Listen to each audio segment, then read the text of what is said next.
Hey everyone. We are here for another Brand Swan Live, today featuring the amazing Morgan Blackman, who is the founder of Holistic Bucks. Morgan is joining us, and it's funny because I said all the way from Canada, but this is the virtual world, so it doesn't really matter. We're in the same time zone, so in some ways she is closer to me than some of the other speakers who have been geographically closer. Rather than try to explain how amazing Morgan is, I'm just going to turn it over and let her do that for herself. Take it Yeah, away. thank you. So happy to be here. Let me go ahead and share my screen. Just did that a while ago. But yeah, how's everyone doing? Love if you could put in the chat box where you're from. I know Jen mentioned, this is a virtual event, but still nice to know geographically where you're at right now, where you reside. It's just so beautiful to see where people come from and, from all over the world. So feel free to drop in the chat and what you're most excited to learn about as well for today. Why you decided to show up, what you're excited to learn. Percent. Okay, cool. Scotland, see, oh my gosh, amazing. Wow, there we go. I found out I did like what's that DNA company, testing company, kind of shows where you're from. 23andMe. 21, yeah, 23andMe, yeah.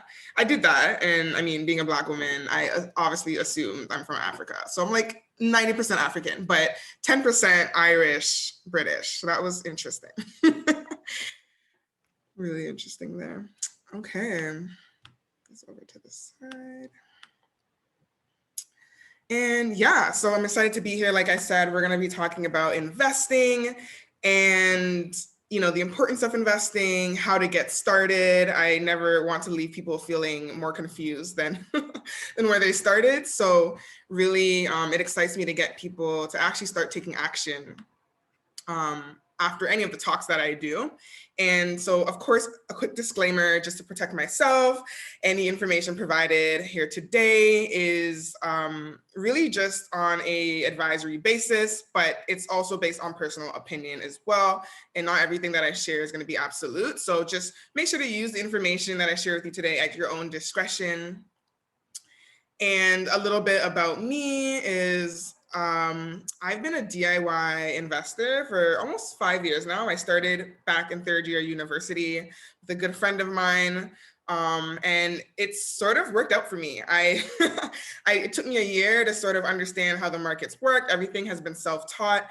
And within that first year, I had about maybe $5,000 saved up within my lifetime. And I decided to risk it all, put it into the stock market, see what it does. And by the end of that year, I was able to double my profit. So that $5,000 grew into 10,000. And I was like, wow, this is amazing and 100% return. Just the fact that you could put your money into a vehicle and it just magically grow money for you just blew my mind. And I knew that if I was going to reach any sort of financial freedom or financial success, that it was going to be through investing. So kind of became obsessed with it. And so for the next 4 years, I continue to do that, continue to see great results. And in turn, I wanted to start empowering other women to also become very confident in how they're able to make their own financial decisions and to start to grow wealth through investing means. And so that's what I do. I'm a wealth coach. The name of my company is Holistic Bucks, because I also want to place an importance on bridging wellness with finances. And I know it's a lot of people always just, a lot of finance coaches, gurus out there just solely talk about money, but they don't really get to the root of why we make the decisions we do around our money. And so that was really important to me. I'm also really into all the woo and spiritual stuff. So like Cap Sun, Leo Moon, Taurus Rising, Manifesting Generator, Life Path 7, if that's something that resonates with you then there you go.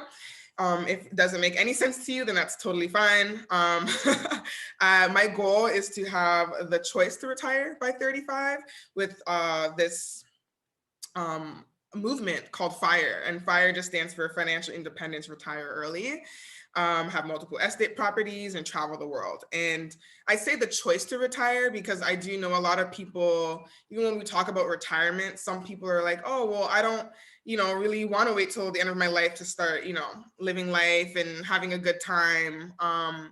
And also some people may feel like they don't want to stop working, right? Like they love what they do and they never really see themselves retiring. But I say the choice to retire because you do want at some point to have that option to say, hey, maybe 1 year I want to take some time off and travel the world, right? Or just buy back the extra time to do things that you really love and enjoy. And so just to have that option and that choice to say, you know what, I can take a year off, 2 years off, and then I can jump back into doing my business or back into my 9 to 5 without having to feel like, how am I gonna keep up with expenses and maintain my lifestyle? So ideally, I want to have that choice by 35 where I'm like, I don't have to work for the rest of my life. If I choose to work, then that's up to me, but I have that much wealth set aside. We went a bit too far. And yeah, I'm a cat mom, cool little quirky things. I live in Toronto, born and raised, but now I am an online remote coach. So I am looking to eventually travel the world and work from different places, become a digital nomad. And I think that's the beauty in being an entrepreneur. I don't know how many entrepreneurs you have in the community, Jen, but yeah. So we all know that being an entrepreneur really awards us with the ability to create our own schedule and to amass that type of freedom in whatever way that may look like for us in our lives. And so, of course, I had asked you guys earlier, what are you excited to learn about investing?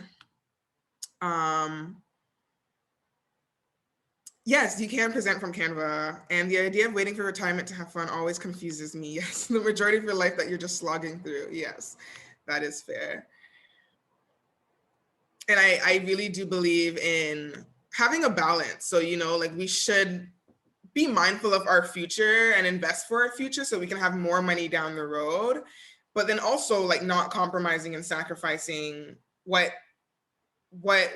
is fulfilling for us now in the present moment, right? Like what makes us happy. And because we don't know how much time we have left on this earth, like the future isn't guaranteed. So I really feel like there should be a balance of saving, of spending. Money is meant to be spent. And that's usually what I help my clients do, find that middle ground, that balance where we're mindful and intentional about the money that we spend and also how we want our future to look like, so that we're not strapped for cash in our retirement.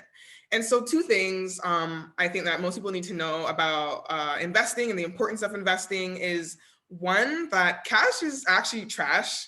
The value of money really is devalued over time. So I don't want to get too much into like the technicalities of it, but the more that we print money, so this is a big thing that's been happening in the US lately, that, the Federal Reserve has been printing tons of cash. And anytime you print more money, that technically just means that more people have access to it, therefore it's less valuable. And cash is an infinite resource. So like I said, you can always print more and more and more and more of it. It's not something like gold or Bitcoin where like once it's done, it runs out. You can just always print more. And so every time you print more money, then the value of it decreases, therefore inflation rises.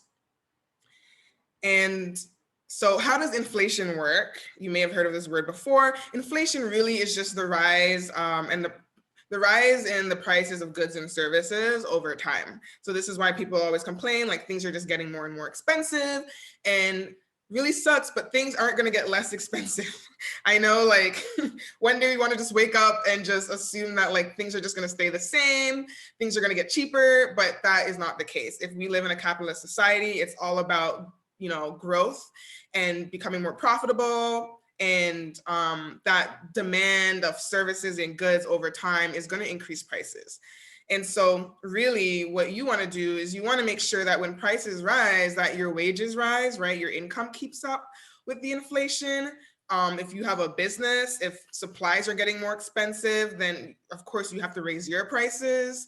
That is why even as a coach or anyone that has a service-based business or even just products, like over time, you do have to think about increasing your prices because the value of the dollar is becoming less valuable over time. And so I just had some examples here. There's like that demand and pull, like I mentioned. If there's a high demand for things, the price will go up. Cost push. So when production cost increases, the prices are going to increase too on the front end of a business. You see the little diagram there, the helium's gone up $20. So now the man selling his balloons for twice as much as well. Makes sense. And then the built-in, so when prices rise, like I said, wages rise too in order to maintain living costs. But we all know that that is a big fat lie, because when prices rise, wages don't rise, right? This is how we get the rich get rich, the poor get poorer, because people's income aren't being maintained. They're not able to keep up with the rate of inflation. And governments really struggle with that. This is why I really encourage and champion women to ask for raises at work. Every year you should be getting a raise, or trying to seek a promotion, right? Always trying to earn more money, earn more income over time, and to not be scared of asking for it, because now you know that you have inflation working against you, you have interest working against you, and you want to stay above it. And of course, another way to stay above it is to invest, which is why I'm so excited to talk about this topic today. So what's the solution? So really the solution is that you want to have your money in an investment vehicle earning at least 2.5% interest and or more. And the reason why I say 2.5%, on average, most countries try to keep the inflation rate between like 2 to 3%. Right now it's pretty low because of COVID, but usually on average it's around the 2% number. And so I always tell people, you want to make sure that your savings, a lot of people talk about just tucking money and saving and not really wanting to invest, but your money in a savings account right now isn't earning any interest at all. It's probably like 0.00 something percent, right? You're earning like pennies on it. So the best thing you can do for your money to at least keep up with the rate of inflation is to have your money in, like, say, a high yield savings account, a high interest savings account, something that is earning similar interest. Sometimes you may not even get to 2.5. Like I know in Canada here, the most you can probably get is like 1 to 2%. You probably won't see anything at 3%. In the US, maybe between 0.5 to 1, but it's still better than nothing, right?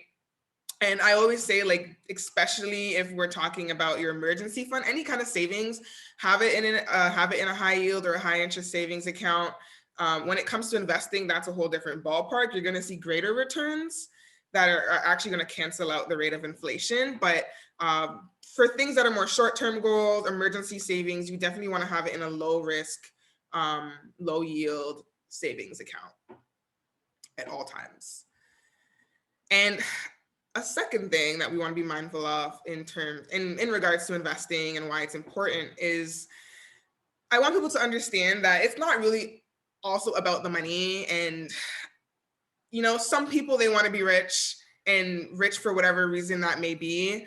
I don't say that I want money because I want to buy the materialistic things and to have a lot of possessions. For me, I recognize that having wealth, having more money gives me a peace of mind, right? It allows me to buy back time. I don't, a really great question that I like to ask people is, like, if you had to stop working today, how long could you go without having to work again? And most people are like, oh, like 2 weeks from now, right? Like a month from now. Like, I have to work. I have to exchange my time for money. And what I want people to shift away from is to believe that their whole life they have to go with exchanging time for money, that they can passively find ways to have their money work for them. Therefore, over time, gaining back that time to put elsewhere, right? To spend more time with family and friends and not feel like you have to work next week because you need money, right? You have that wealth built and set aside. And therefore, you don't even have to wait till you're 65 to retire, right? Maybe you start to amass so much wealth that you can retire earlier, or you have the option, like I said, to like take a year off and travel the world and live life with more meaning. So I really encourage people to figure out, like, what's your why, right? Why is amassing more wealth important to you? And everyone's situation is going to be different, right? I always talk about, like, say example, having a business, you always hear of like the boss babe making 100K figures or more a year, and like that's what everyone's supposed to be making. But really, maybe you're okay with only making $60,000 a year, and you can make $60,000 a year and you're happy. Or maybe $100,000 isn't even enough. Maybe you need to be making like $400,000 a year. But really figuring out, like, what's your why? Why do you want to amass wealth? Is it, like I had said earlier, is it to boss babe culture? Yeah, it's icky. Do you do you want to have a financial peace of mind? Is having financial security important to you? You don't want to have to worry about how you're going to pay your expenses tomorrow. You feel good about having 6 months in your emergency fund. Maybe that's all that matters to you, and that's all. Like that's your financial goal. That's your version of financial freedom. Maybe it's you want to be able to give back, right, to charities and causes, and to put your money into initiatives and investments that are going to make this world a better place. But how can you give back if you don't have money for yourself, right? So, maybe having more money, having more wealth so that you can give back to others, you can be of financial help to family and friends if they need it, and feeling good about that, right? Lending a helping hand.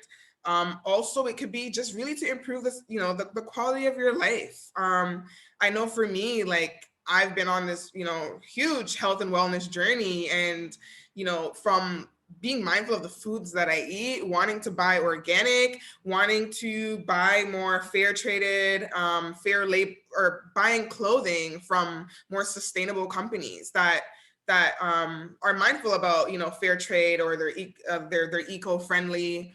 And a lot of the time, sometimes to invest in organic food, to buy organic produce, or to buy from a sustainable clothing store, it costs more money, right? There's a privilege there, to buy a $200 sweater versus buying a $5 shirt from H&M. But if you don't have the money to make more conscious decisions, then how can you do it, right? You're just going to always go with the cheaper option, even though it may not be benefiting your community or the planet.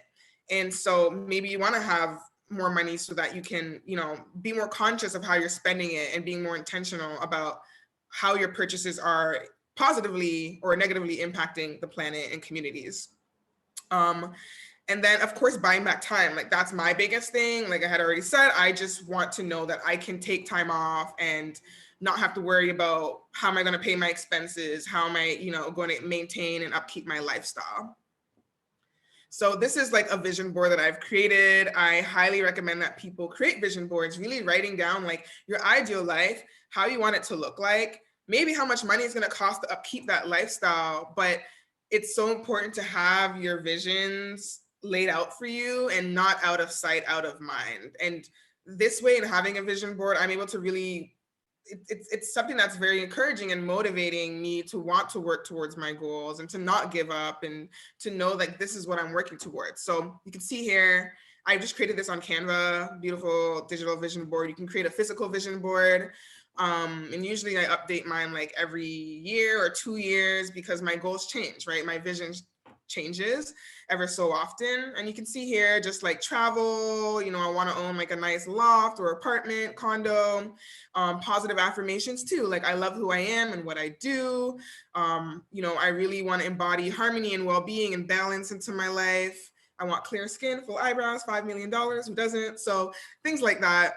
I really highly, encourage you, even any of your goals or affirmations, to write them out on sticky notes and have them in your environment, have them in your space. Even if it's like money, I know some people have like cash kind of laying around, or if you like to journal, maybe having like taping a little $20 bill in the front of your journal, just to get comfortable with like having money in your life and being okay with having money in your life and having more than what you need. I think a lot of people, especially in a business, or on a 9 to 5. Some people are like, you know what, I'm okay. I'm just getting by. I have a roof over my head. I have food on the table. But are you really truly living your best life? Can you live a better life? And if you had more money to do that, what would it look like, right? So to not play small, not to feel like, oh, getting by and just having enough is okay. Like it is okay to have more. And okay, of course, now we're gonna get into like the nitty gritties of it. So one thing I want to lay out before we really start is two things. So I don't really want to place restrictions on people. Invest if you feel like you're in that space and you have the capacity to invest. But definitely one thing I usually recommend that my clients do is to make sure that you have an emergency fund. Your emergency fund should not be your investments. That is separate. Your investments is for your retirement, or maybe like long-term goals down the road, like a down payment on a home. But your emergency fund, you want it to be in a vehicle that is low risk, that is, making decent amount of interest and returns, just so we can keep up with inflation. But you also just want a backup plan. We don't know what's going to happen with the stock market. You don't know what's going to happen with the crypto market. real estate market. So at all times, you want to make sure you just have a fallback plan, you have a safety net, you have a plan B. I always like to give the example that Warren Buffett, like the richest shareholder in the world, he has like millions of dollars in cash just sitting there, right? And of course he has his investments, but he still sees the importance and understands that you need to have a safety net. Not all your money has to be invested. And so ideally you want to have at least 3 to 6 months worth of your expenses as your emergency fund. And usually people say 3 to 6 months because if you say you're in a 9 to 5, you lose your job, it usually takes about 3 to 6 months to find another job, right? So like that should be enough to bridge you. If not, then maybe your emergency fund needs to be greater. I always urge people to really not base your emergency fund on how other people are basing theirs on, because everyone's circumstance is different. You may have assets, you may have a house, you may have a car, you have things that will break down over time. You want to account for future unforeseen expenses that may come up. Hospital visits, bills. I know in the US, you guys have to deal with that. So those are things you also want to keep in mind. And then second, you have high interest debt. So I know I get the question a lot, like, should I be investing if I have debt? Does it make sense to? I say, because you guys learned about inflation today, that 2.5%, if you also have any kind of high interest debt, like credit cards, for example, usually you see the interest rates on it between like anything between maybe 12% to 20%, 25% even. That's going to cancel out the returns that you're probably seeing in your investment. So the average investor tends to see about 7 to 10% returns on their investment over their lifespan, over their lifetime. So if you're seeing, let's say 7 to 10%, but you have high interest debt that's like 20%, that's pretty much canceling out whatever returns you're seeing in your investments, right? If you kind of crunch the numbers and do the math. So you really have to sit and assess with yourself, like, does it make sense to be putting all this money into my investments, but then the debt that I have is canceling out any of the returns that I'm making in interest? So usually if you have credit card debt and it's very high interest, I usually tell people focus on paying off that debt first. If you have like student loans or car loans, usually the interest rates are a bit lower, maybe like 4 or 5%, maybe even 8% with a car loan. Like I said, crunch the numbers. So if you have both student loan debt and credit card debt and car loan, then maybe you want to focus on paying 1 or 2 of those debts off first. Some people just have a student loan, and maybe that's like, earning, maybe the interest working against you is about like 4%. Then maybe it's worth it still investing. You still have to also be mindful of the inflation rate of like about 2% as well, right? So by the time you add the 4 plus the 2, now we're at 6%, 7%. If the average person sees 7% per year, it's still getting canceled out, right? So up to you. I don't want to stop people from investing, but those are just things that you just want to be mindful of. And I know for myself, like I started investing in third year university. I had car loans, I had credit card debt, I had a lot of things working against me at the time. And so I always tell people, like, actually my finance journey was a little bit backwards. I started investing first, and then over time I started to realize, well, one, I need more money to put into my investments to earn more money. So I need to learn how to start budgeting. I need to learn how to start paying off these debts. I need to start learning how to save and what that will look like for me, so I can start to put more money into my investments. So it actually, investing first actually really motivated me and encouraged me to get all my other shit together in terms of my finances. But if I were to start all over again, I probably would have focused on paying off that high interest debt, getting those things out the way first. But no regrets. So it's gonna feel like us like we're in school for the next 10-20 minutes, but I really want you guys to really understand how these markets work, why the stock market is such a valuable and viable option. So we have 4 types of financial markets. A lot of the times when we hear the word investing, we think of stocks and we go straight to the stock market, but there are other ways to invest your money, right? So we have real estate. That's a very popular one, a very traditional method. Where you buy property, you sit in it, you wait over the years, and your house appreciates, right? That's like most people's go-to option. That's what our parents did, and that's sort of what they want for us to do. But one thing I've noticed, especially being millennials or like the Gen Z, the next generation, there's such a barrier to entry to even like owning a home now, right? Like I know even in Toronto here, like the average home is starting to sell for $1 million, right? And if we're talking about 20% down payment, 10% down payment, that's $200,000 to save up, right? And for someone who's like just graduated with a ton of debt and all of that stuff, where are they going to find the money to eventually own a home, right? It may take 5, 10, 15 years before you even get there. And especially if you're doing it on your own, then it's even twice as hard, right? If you have a companion or a spouse or someone to, double up the money together, you guys pool your money together to invest in initiatives like this, then great. But majority of people like my age, 26, home ownership feels so far away. But it is still a viable option. If you are able to get your foot into the door, great. Then we have the Forex market.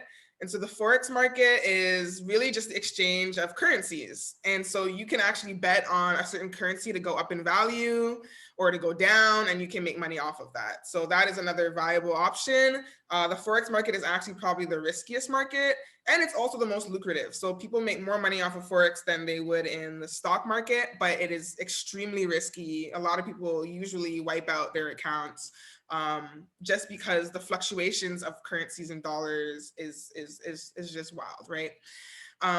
And then we have, it says the New York Stock Exchange, but it should say the stock market because it doesn't have to be the New York Stock Exchange. Some countries have their own stock exchanges. So like Canada, we have the Toronto Stock Exchange, and Asia, they have their own version. But the New York Stock Exchange is the most popular stock exchange. And this is where we are investing in companies, right? Really, the stock market is just investing in companies and betting on that company to go up in value or down in value. You can actually trade and earn money either way, but most people make money off of it going up in value. This is, like the Microsofts of the world, the Netflix. If you had gotten into Netflix, when it was going for, maybe like $50 a share. Now it's going for like $2,000 a share. If you had gotten early, put in a lot of money, you would have seen your money exponentially increase over time. And so a lot of people take interest in maybe, getting rich quick or betting on the next best, biggest company and making their retirement money off of that. And then we also have the cryptocurrency market. So we all know this is a relatively new market, been around for maybe 10 or more years. Bitcoin is like blowing up now. A lot of, companies and celebrities are, starting to get on board. Crypto is really, it's just digital currency. And it's really interesting because I think like that's maybe where the world is starting to head now, right? Like everything is becoming digitized. Things are becoming more automated, and what's easier than just having money on, this in this crypto wallet that, you can use your phone and other devices to instantly pay for things, right? And we're already starting to see that with like tapping cards and you being able to pay on your phone already. So Bitcoin is really interesting. So there are other altcoins out there, but Bitcoin is the most popular because it is finite. So the person that created Bitcoin, he's anonymous. Nobody really knows who he is. He has an anonymous name that goes by like Satoshi, and he created Bitcoin. He only created like 31 billion Bitcoins. And so, and then like literally like just like disappeared off the internet. And so, yeah, there's only 30, well, there was 31. Now we're down to 3 billion Bitcoins. And so that is why over time, Bitcoin is getting more valuable. And you can see like, based on the price of where it's at now, I think it's almost like 50,000 US or like 70,000 Canadian. It's because it's a finite resource. There's only so much of it left in the world. And so now everyone is scrambling to have a little piece of this, maybe the very first digital currency, right? Of course, there's other altcoins that you can invest in as well. But these are the 4 different financial markets. Out of all of these, I love the stock market. I'm a bit biased. That's where I've seen most of my success. I really don't mind crypto, and I really encourage people to maybe start like teasing it out. Maybe if you have any play money that you're willing to lose, to like toss it in there.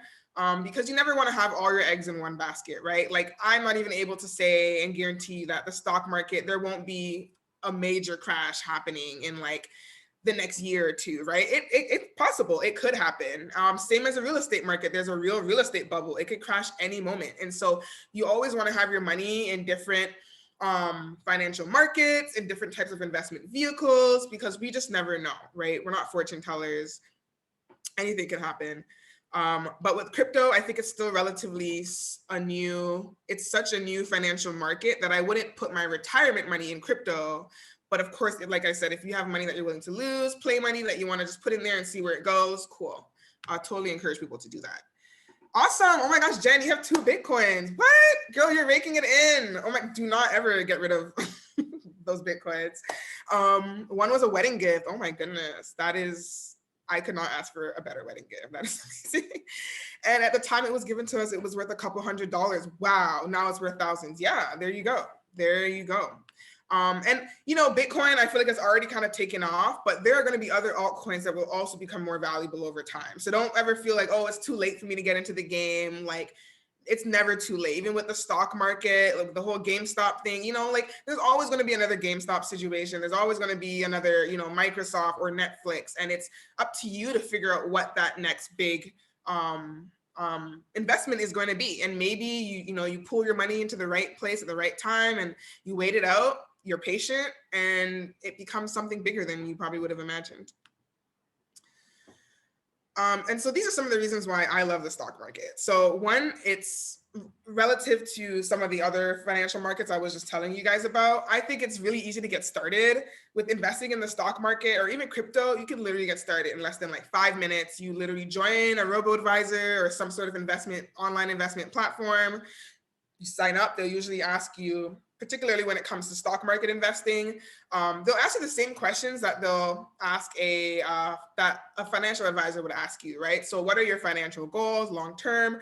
What is your risk level? And a robo-advisor, really based on how you answer these questions, it's going to use AI to create a customized portfolio for you.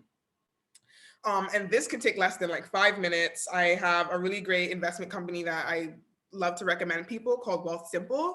They are, it's a Canadian investment company, but they also operate in the States and in the UK.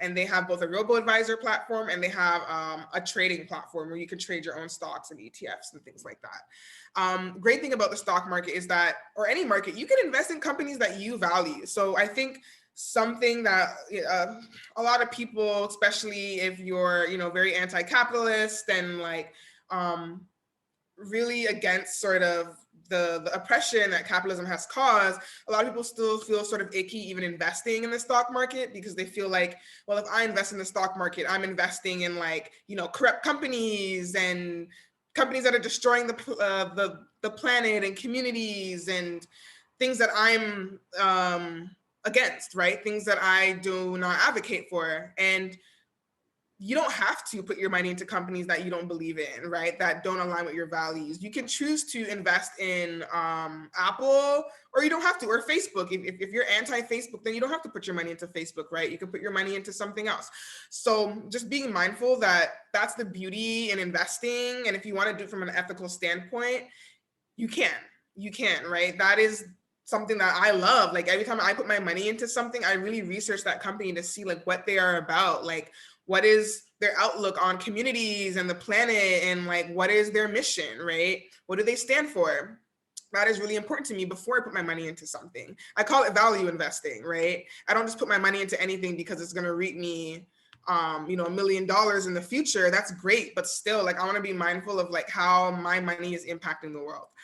And you can do that with the stock market. It doesn't have to be icky. You can do it in a good way that is not hurting others. It's a stable market, right? So the stock market has been around. I mean, particularly like specifically the New York Stock Exchange has been around for maybe about 100 years or more, right? We had like the Great Depression and things had broken down, but like we've kind of rebuilt after that.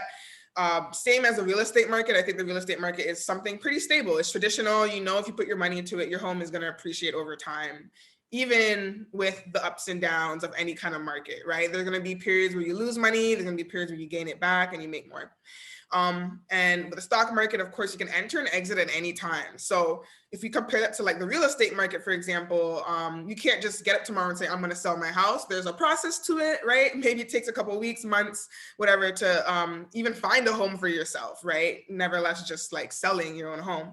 But with the stock market, you can go in tomorrow and take out your money, right? It's easily liquidable. Same as the Forex market, same as the crypto market. And of course, I need to change this. I don't know why it still says guaranteed, because nothing in this investing or in the stock market is guaranteed. But the average investor does tend to see 7 to 10% interest on their investments per year and over their lifetime if they are investing in a regular S&P 500 index fund. And I don't even want to get into index funds, but there's a particular way that you can invest that you can ensure to see about 7 to 10% interest over time. My ROI, usually it's really good to ask investors like what their ROI is to see how well their investments perform over time. So my ROI on average has been about maybe like 36% over the past 5 years. So that's about like maybe 3 to 4 times the average investor. I looked up to see Warren Buffett's ROI over his like 40, 50 years, and his ROI is like 17%. So of course, like I've only been investing for 5 years. That can go down. I can have a couple bad years, and over time that average becomes lower. But yeah, it's really interesting to see like ROIs, and definitely if you're learning from anyone, even a financial advisor, I would definitely, if they're willing to share, ask what their ROI is. And that could be a good indicator as to how well they are at investing. And then of course, I would say it's like a medium market risk compared to some of the other financial markets that are out there. So like I had said, Forex and crypto, I think are extremely risky. They're very volatile. Crypto is relatively still a new market, really just based off emotion. Stock market is, there's some reason for your investments increasing, right? Because these are companies that you're investing in. They're maybe extremely valuable over time, based on the futures that they roll out, things that they do to make their company and their assets more valuable. And then with the real estate, I would say it's usually like low risk. It's like I said, it's very traditional. It's very safe. Your home is going to appreciate over time, and especially depending on like where you live and where you're located, you may see better returns than somebody else. And so just to give you guys some visuals for any of my visual learners out here, this is just a graph of the Dow Jones. So the Dow Jones is an index fund. Quite forgetting what it tracks again. Like, so for example, the S&P 500, that tracks like the top 500 US companies. I believe the Dow Jones, it may just track like tech companies. So anyways, this is the history of the Dow Jones over the past 100 years. And you can see usually the recovery time for any major like recession takes about like 20 years. So you can see here, early 1900s, the New York Stock Exchange was created. And, of course, there's some ups and downs over time. And then we get to like 1930 as the Great Depression. You can see like that was like the biggest dip ever. And then it took about maybe 25 years to recover, to get back to where they were before that Great Depression hit, right? And then over the next 16 years, again, Dow Jones is going up. And then we get to like fast forward to where we are today, 2020, 2021, we are at the highest peak you've ever seen before. But even just looking at the whole graph, you can see that over time, based on patterns and history, the stock market has always increased, right? You can see it's in an upward pattern. And so this is why most investors usually say that, of course there's going to be recessions in the future, but most likely we're always going to bounce back, and the stock market is always going to outperform itself. And I think even right now with COVID, like the stock market has hit its like highest peak it's ever had before. It just continuously keeps increasing. And if you know that you're investing for the next 30, 40 years, right? Because we're going in with the idea to invest for our retirement. If you're someone that say started investing in 1930, and then we fast forward to like 1980, you would have made pretty decent returns, right? And then looking at 1980 to where we are now, 2020, you would have made even better returns, right? So just keeping that in mind, that if we're assuming this chart is gonna continue in the same way and pattern and fashion, then 30, 40 years down the road, you're gonna have more money in the end than what you went in with. So if this terrifies anybody, or hopefully after explaining all that, it doesn't terrify you as much, but it also just makes you feel comfortable, like seeing those up and downs, right? Like it's it's nature. It's cyclical. Like that is how any kind of market is going to perform. There's going to be ups and downs, and you need to be okay with that when you're investing in the stock market. And just keeping in mind and knowing that over time, my investments are going to earn a greater return than what I initially went in and put my money, what initially I went in with. So if you're investing for like, the next 30, 40 years, if you put in $100 now, you should not just have $100 30, 40 years from now, right? You should have thousands of dollars in that sense. And so this is the impact of why it's important to be mindful of the age you start investing. So if we look at this diagram here, we have 3 individuals who are investing the same amount of money. They're investing $200 every month towards their retirement. And you can see Jack, he invests his $200 every month at the age of 25. And by the time he retires, and mind you, all that time, he's only put in about $9,600 in his lifetime. And by the time he retires, he'll have, this box is blocking the number, over $500,000, right? It was 550. And even that is probably still not enough to retire. So actually what most people say is you should be at least putting away $400, $500 or more every month to ensure that you're probably going to see about $1 million or more. And even that may not even be enough. So you need to kind of crunch your own numbers, do the math, and see if that is enough for you to retire. And if you see Jill here, Jill is 35, so 10 years older. And she's only able to contribute $72,000 by the time she retires. And so she's only going to see about, around $225,000, $250,000. And then Joey starts at 45 and puts the same amount of money in, and he's only going to be able to contribute $48,000. He's only going to see about $100,000 by the time he retires. If Jill or Joey wanted to see the same returns as Jack by the time they retire, they probably have to double what they're putting in. So Jill, she probably should be putting in $400, $500. Joey should probably be putting in like $1,000. So you can see why the older you get, the more money, the later you start investing, the more technically you have to put in, which is why it's really important to start investing as early as you can. And of course, if you're younger and you don't know anything about investing and you don't learn until you're 45, then you just did the best that you could with what you knew at the time. But if you're a parent, right, for any of my parents out here that have kids, now you have this knowledge, you can start encouraging your children to start investing at an earlier age, right? And so you don't have to be rich to invest. You only have to have the mindset. I think a lot of people have this idea that, to invest, I have to be wealthy already or have a lot of money to start putting in. And it's really about building habits over time. Small little decisions that you make now that are going to reap major rewards in the future. And so with robo-advisors, this is why I love robo-advisors so much, is that you can really start investing with as little as $1. Of course, if you're putting like $10 in every month, you're maybe not going to see $1 million by the time you retire, but it's a start, right? Like put in as like whatever you can. And then over time, you can start to put in $50, $100, $500, $1,000, right? And you'll get better at it over time. My thing is that I just want people to just start, right? Just start somewhere. It's better to start than to never have started at all. And if you need to crawl before you walk, then crawl before you walk, right? Not everyone's going to just start off running, but if you do have that money right now, then great, more the merrier. Get started. And so 2 ways that you could get started. Like I said, first one is a robo-advisor. I love robo-advisors just because it's easy to set up. It's usually an app you can just download on your phone or it's something online and answer a couple questions. They create a portfolio for you. And really all you have to do is just start putting your money in. You can even have it on autopilot. So every month, if you know you're getting paid a certain amount of money, you can say, I want $500 to be taken from this account. Automatically is done for you. Don't have to think about it. And then you'll wake up like 40 years from now and you'll be a millionaire, right?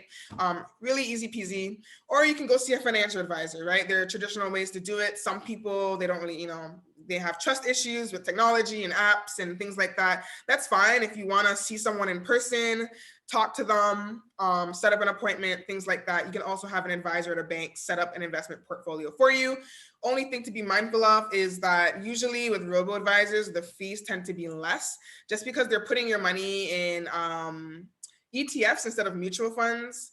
So ETFs just tend to have lower fees than mutual funds. Usually when you see a financial advisor, they're putting your money into mutual funds, which have higher fees. So that's something that you also want to be mindful of, maybe asking, the right questions to your financial advisor, like what type of accounts are you putting my money in? What are the fees for these accounts?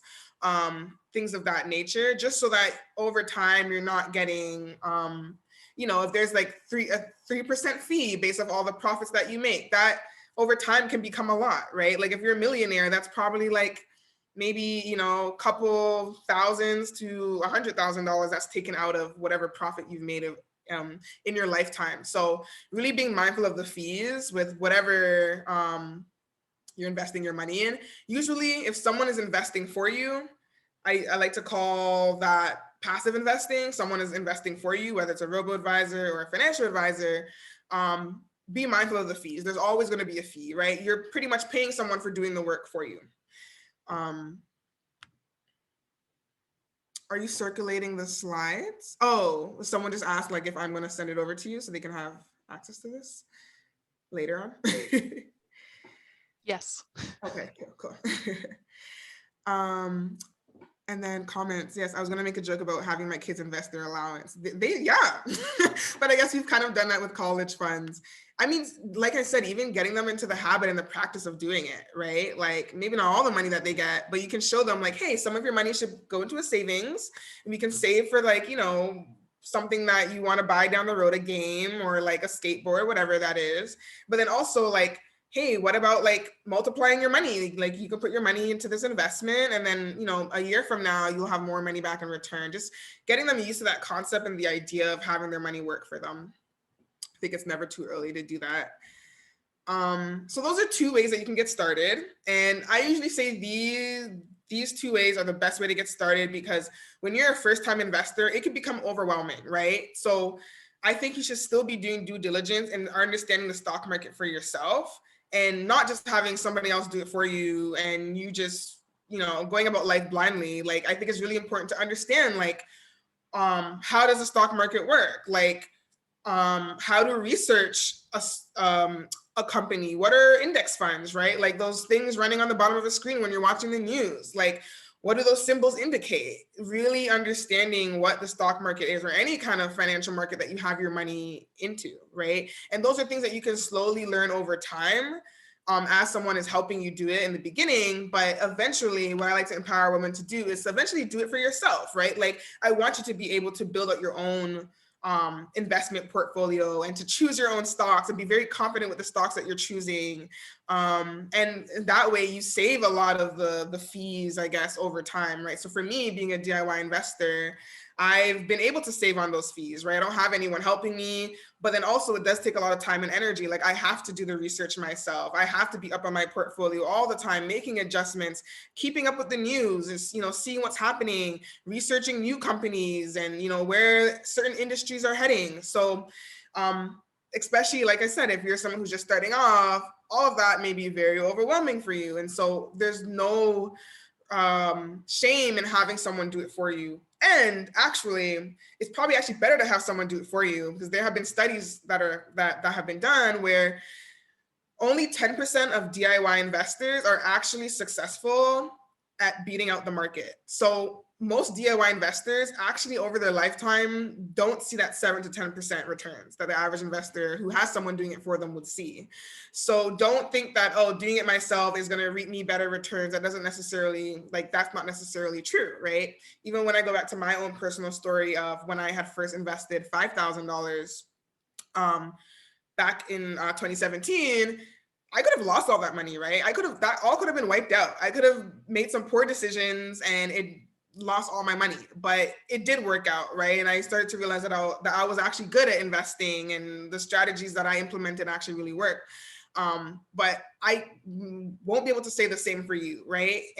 Or your friend or another family member. So really just being mindful that not everybody that invests on their own are actually really successful. And so I have two strategies that I usually tell people to sort of incorporate when they're investing in any kind of financial market. One, you want to have someone do it for you in terms of your retirement. So having that robo advisor, having a financial advisor, build out a portfolio for you, and you just consistently put money into it until you're ready to retire.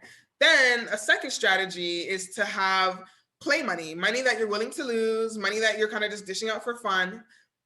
Put that into individual stocks, build out your own portfolio. But even for me, someone like myself, I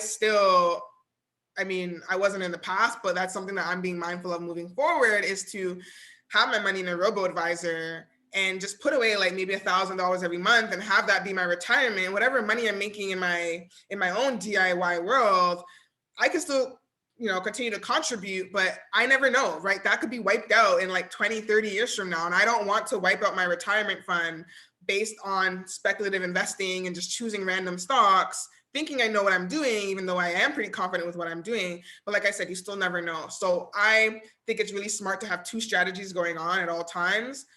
Having someone invest for you, someone that you trust, financial advisor, robo-advisor, and use that as your retirement fund. And then a second investment strategy where it's just you investing on your own. And maybe, you never know, 40 years from now, maybe the DIY investing outperforms what you've earned in your regular retirement fund investing. But I always think it's good to play it safe in anything that you do. I think that's a great way to kind of like cover your losses and to leverage your risk. And that's it for the presentation. Yeah, I'm happy to answer anyone's questions. Yeah. Can I have you stop screen sharing for just a second? Yes. Okay. Thank you so much. And thank you everyone who's been following along on Facebook. We are going to shut off the live stream so that people can ask their nitty-gritty personal finance questions without necessarily being recorded and live streamed. So thanks again, all of our Facebook watchers. We have 2 Brands One Live presentations coming up next week about your visual representation of your brand in Zoom now that it's the digital world, and another great one about video editing. So hopefully we'll see some of you next week. Thanks again. And I will put Morgan's information in the chat if you want to follow up with her, learn more about her, or get some help with your own money mindset or investing.